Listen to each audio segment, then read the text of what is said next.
Buenas a todas, queridos amigos, bienvenidos una semana más al Tintero, al canal de novela negra, novela histórica y novela de espionaje. Y bueno, como os había prometido la semana pasada, pues hoy os voy a llevar hacia el siglo XVI, al corazón mismo de los Renacimientos, y más en concreto a aquella poderosa y floreciente ciudad que era Lisboa.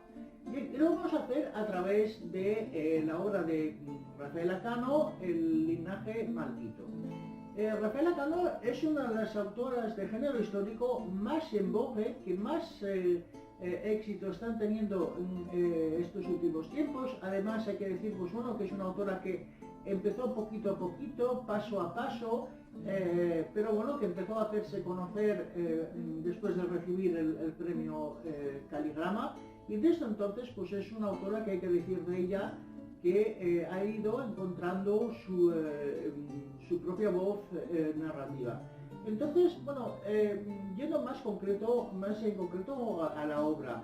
El linaje maldito tiene fundamentalmente un personaje histórico central, ¿no? Que es María de Aglis, hija de Manuel I de Portugal y de Eleonor de Augsburgo, y por lo tanto sobrina de Carlos V. ¿Y qué es lo que caracteriza a María? Es que es una de las mujeres, o quizá la mujer más poderosa y más rica de toda Europa. Tiene una dote tremenda, enorme, y por lo tanto eso la va a convertir pues en una fuente de codicia entre las monarquías europeas, en una fuente de mercadeos matrimoniales. ¿Y esto qué va a hacer? Que todo ello condicione su propia vida personal, condicione su destino.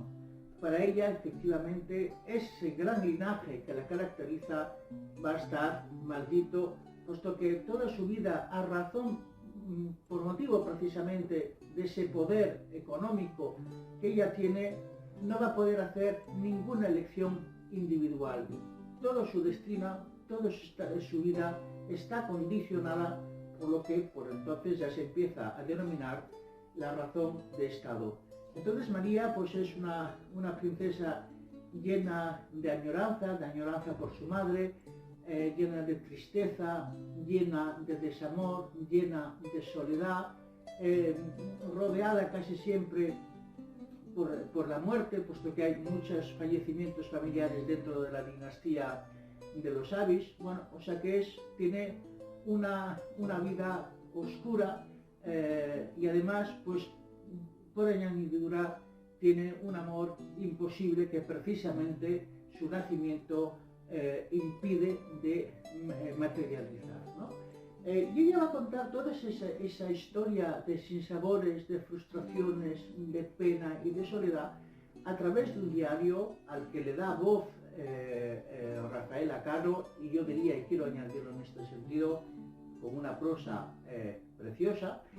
Y al mismo tiempo toda la novela va a contarnos la vida de esta infanta, pues efectivamente de linaje maldito. Paralelamente, es una obra que tiene una subtrama, y es que dentro de un monasterio se va a producir una serie de asesinatos de frailes.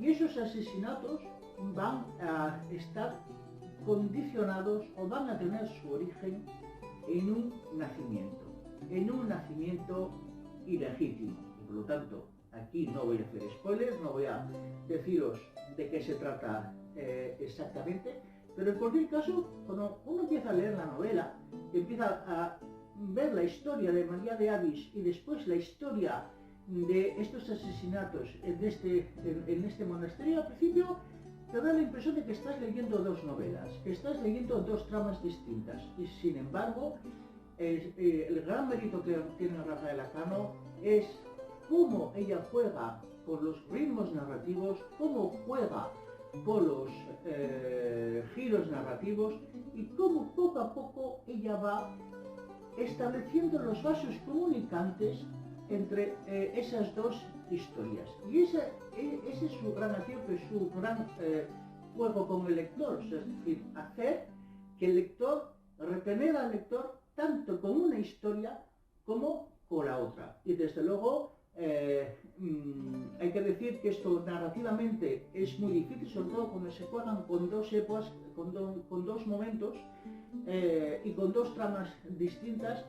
Es muy difícil de que una no sepulte la otra, y aquí hay un esfuerzo que siempre tiene que hacer el autor para mantener el equilibrio entre esos dos ámbitos, entre esas dos entre la trama y la subtrama, y sobre todo también saber dar el giro narrativo acertado para poder establecer la conexión entre trama y subtrama. Y yo creo que desde luego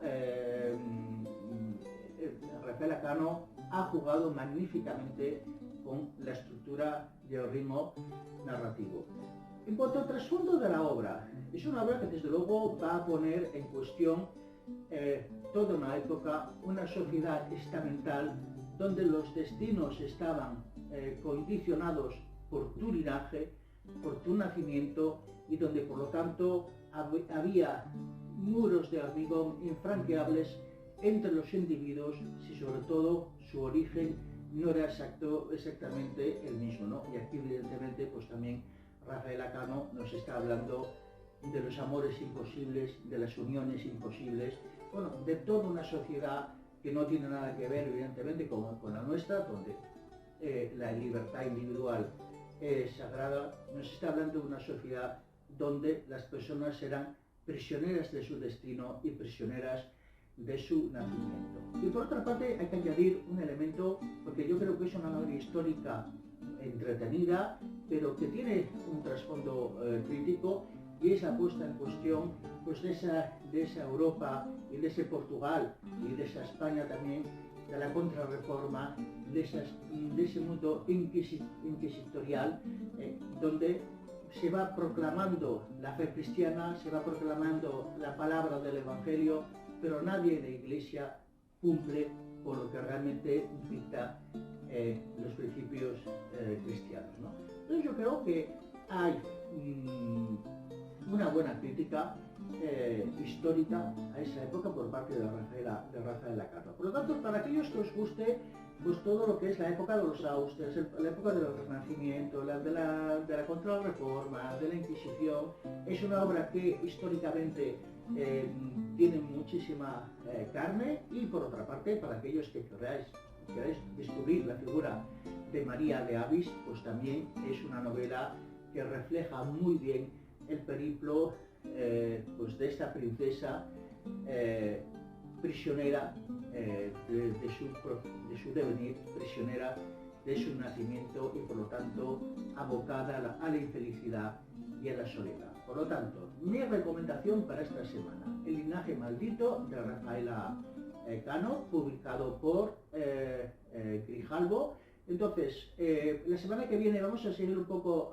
en la misma tónica, puesto que os hablaré de judaísmo, y aquí en esta novela también hay una parte importante relacionada con el judaísmo y con el antijudaísmo, y por lo tanto, un poco por mantener cierta línea conductora, la semana que viene os hablaré de la obra de Fidel Vilanova y de Julia Nieto, Barraquer, que es una obra que también nos está hablando del periplo, del devenir de la comunidad judía desde el siglo XII hasta nuestra época.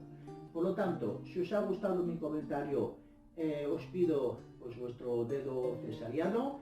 Me queda daros cita hasta la semana que viene, donde, como ya os he dicho, os hablaré de Fidel Vilanova y de Julia Nieto, y con esto pues os mando un abrazo lleno de letras, y pues nos vemos la semana que viene. Adiós.